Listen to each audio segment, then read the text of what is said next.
বঙ্গ জয়ের পর এবার নজর রয়েছে উত্তরপ্রদেশ, কারণ 27-এ রয়েছে উত্তরপ্রদেশের নির্বাচন। এবার রাজনীতির ময়দানে নতুন বার্তা, রাহুল, তেজস্বী, মমতা শেষ, এবার পালা হচ্ছে অখিলেশের। এমনই কড়া মন্তব্য করলেন শুভেন্দু অধিকারী। 27-এর নির্বাচনকে লক্ষ্য করে রাজনীতির ময়দানে লড়াইয়ের প্রস্তুতি নিচ্ছে এবার দল। কি বললেন এই প্রসঙ্গে ভবানীপুর নন্দীগ্রামের বিজেপি বিজয়ী প্রার্থী শুভেন্দু অধিকারী, শুনুন। वो बोलने लायक इच्छा है, वो बोलने दीजिए। हारने का बाद बहुत बोलता है, हारने का पहले तो नहीं बोला। एसआईआर के खिलाफ बोला, फाइनल वोटर लिस्ट निकला, वही वोटर लिस्ट के ऊपर चुनाव लड़ा, कैंपेन किया। कैंपेन के दौरान बोल रहा हम लोग आ रहा है। एग्जिट पोल आया, बोले एग्जिट पोल झूठा है।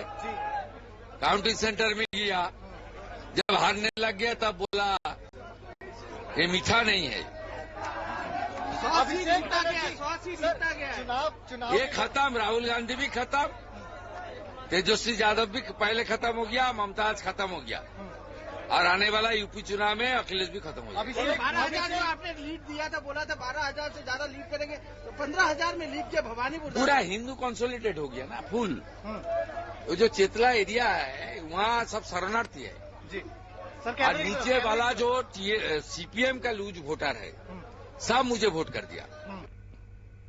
শুভেন্দু অধিকারীর প্রতিক্রিয়া আপনারা শুনলেন। অর্থাৎ এবার লক্ষ্য হচ্ছে উত্তরপ্রদেশ, আর সেখানে সরাসরি চ্যালেঞ্জ অখিলেশ যাদবকে। রাজনৈতিক বিশ্লেষকদের মতে 2027-এর নির্বাচন ঘিরে এখন থেকেই মজবুত অবস্থান চাইছে বিজেপি। বিস্তারিত জানবো, সঙ্গে যুক্ত হয়েছে প্রতিনিধি সৌম্য মুখোপাধ্যায়। সৌম্য, এই যে শুভেন্দু অধিকারী তিনি বক্তব্য রাখলেন, কি মনে হচ্ছে উত্তরপ্রদেশের এই নির্বাচনকে সামনে রেখে এখন থেকে নিজেদের ঘাঁটিকে শক্ত করতে চাইছে বিজেপি?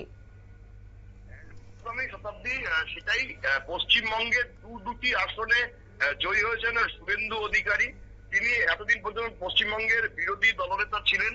তিনি একদিকে যেমন ভবানীপুরে পশ্চিমবঙ্গের মুখ্যমন্ত্রী মমতা বন্দ্যোপাধ্যায়কে পরাজিত করেছেন, ঠিক তেমনি ভাবে নন্দীগ্রামের যে আসন থেকে গতবার জয়ী হয়ে তিনি পশ্চিমবঙ্গের বিরোধী দলনেতার আসনে বসেছিলেন, সেই নন্দীগ্রাম থেকেও তিনি জয়ী হয়েছেন। আর দুই আসন থেকে জয়ের পরই তিনি উত্তরপ্রদেশের রাজধানী লখনউয়ের উদ্দেশ্যে বার্তা পাঠিয়েছেন। পশ্চিমবঙ্গের রাজধানী কলকাতা থেকে তিনি পরিষ্কার অখিলেশ যাদবকে একটা হুঁশিয়ারি দিয়েছেন।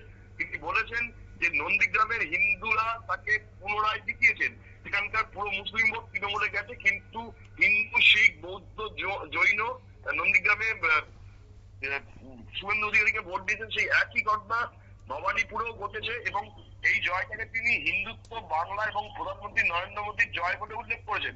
পাশাপাশি তিনি সিপিএম এর একটা অংশের ভোটার যে তাকে ভোট দিয়েছেন সেই কথাও তিনি ভবানীপুরে দাঁড়িয়ে স্পষ্ট করেন গতকাল রাতে, এবং তারপরেই সরাসরি বার্তা দেন উত্তরপ্রদেশের বিরোধী দলনেতা অখিলেশ সিং যাদবকে। সমাজবাদী পার্টির প্রধানকে তিনি বলেন যে শেষ, সব শেষ, রাহুল গান্ধীও শেষ, তেজস্বী যাদবও আগেই শেষ হয়ে গেছে, আজ শেষ হয়ে গেলেন মমতা বন্দ্যোপাধ্যায়, আর আগামী উত্তরপ্রদেশ নির্বাচনে অখিলেশ যাদবও শেষ হবে। মমতা ব্যানার্জির রাজনৈতিক নির্বাচন শুরু হয়ে গেছে বলে শুভেন্দু জানিয়েছেন, এবং তিনি এই বিষয় নিয়ে আম আদমি পার্টির সঙ্গে তৃণমূলকে তুলনা করেছেন। তিনি বলেছেন যে আম আদমি পার্টি আর তৃণমূলের অস্তিত্ব কিছুদিনের মধ্যেই উধাও হয়ে যাবে। এখন পড়ে রয়েছে বিরোধী দলনেতা অখিলেশ যাদব বিরোধী মুখ এবং উত্তরপ্রদেশের বিরোধী মুখ হিসেবে। সেখানে 2027-এর বিধানসভা নির্বাচন, যেটাকে এখন থেকেই পাখির চোখ করে ফেলেছে বিজেপি। এবং শুভেন্দু অধিকারী তিনি যে গতকাল ভবানীপুরের মাঠে দাঁড়িয়ে বার্তা দিয়েছেন লখনউয়ের উদ্দেশ্যে, সেখানে তিনি পরিষ্কার বুঝিয়ে দিয়েছেন যে এবারের লক্ষ্য কিন্তু উত্তরপ্রদেশ। বিজেপি কিন্তু উত্তরপ্রদেশ বিধানসভা নির্বাচনে বিপুল সংখ্যাগরিষ্ঠতা নিয়ে ফিরতে চাইছে। সেখানে অখিলেশ যাদবকে পরাজিত করাই এখন বিজেপির মূল উদ্দেশ্য।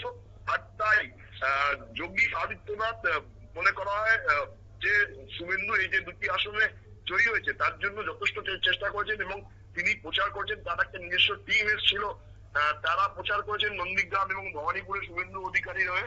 বিজেপি সূত্রে তেমনটাই জানা যাচ্ছে। আর তারই প্রতিদান কিন্তু শুভেন্দু অধিকারী তিনি যোগী আদিত্যনাথকে দিতে চাইছেন, সেটা তিনি গতকাল জয়ের পরেই স্পষ্ট করে দিয়েছেন। তিনি পরিষ্কার বার্তা দিয়েছেন যে যোগী আদিত্যনাথের যে মূল শত্রু অখিলেশ যাদব, তাকেই এবার টার্গেট করছে বিজেপি। আর সে কিন্তু পশ্চিমবঙ্গের রাজধানী কলকাতা থেকে কালীঘাটের বুকে দাঁড়িয়ে তিনি লগ্নর উদ্দেশ্যে বার্তা দিয়েছেন। তার এই বার্তাকে কিন্তু অত্যন্ত গুরুত্বপূর্ণ বলে রাজনৈতিক মহল মনে করছে, কারণ উত্তরপ্রদেশ নির্বাচন উপর নির্ভর করছে যে 2029-এ কারা ক্ষমতায় আসবে। তুমি যদি দেখো 2024-এ কিন্তু উত্তরপ্রদেশে বিজেপি সেই অর্থে রেজাল্ট ভালো হয়নি। অখিলেশ যাদব বা বিরোধীরা কিন্তু যথেষ্ট ব্যথা দিয়েছিল, সেখানে আসন কিন্তু কমেছিল। এবার কিন্তু সেই জন্য আর কোন রকম কোন থামতি রাখতে চাইছে না। এখন থেকেই 2027-এ যে বিধানসভা নির্বাচন হতে চলেছে, হয়তো আর ঠিক 1 বছর বাদেই 2027-এ এই সময় হয়তো আমরা দেখতে পাবো উত্তরপ্রদেশের নির্বাচন হয়ে গেছে।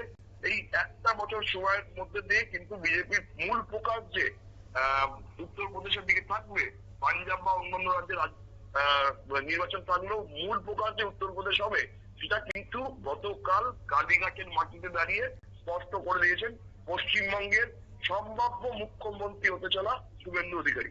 ধন্যবাদ। অর্থাৎ পশ্চিমবঙ্গের জয়ের পর এবার বিজেপির আত্মবিশ্বাস তুঙ্গে, আর সেই জয়ের আবহে বিরোধীদের নিশানা করেছেন শুভেন্দু অধিকারী। একসঙ্গে আক্রমণ করেছেন রাহুল গান্ধী, তেজস্বী যাদব, মমতা ব্যানার্জিকে। তাদের দাবি হচ্ছে এবার লক্ষ্য উত্তরপ্রদেশ, আর সেখানে সরাসরি চ্যালেঞ্জ জানিয়েছেন অখিলেশ যাদবকে। নিয়ে নিচ্ছি ছোট্ট একটি বিজ্ঞাপন বিরতির, সঙ্গে থাকুন।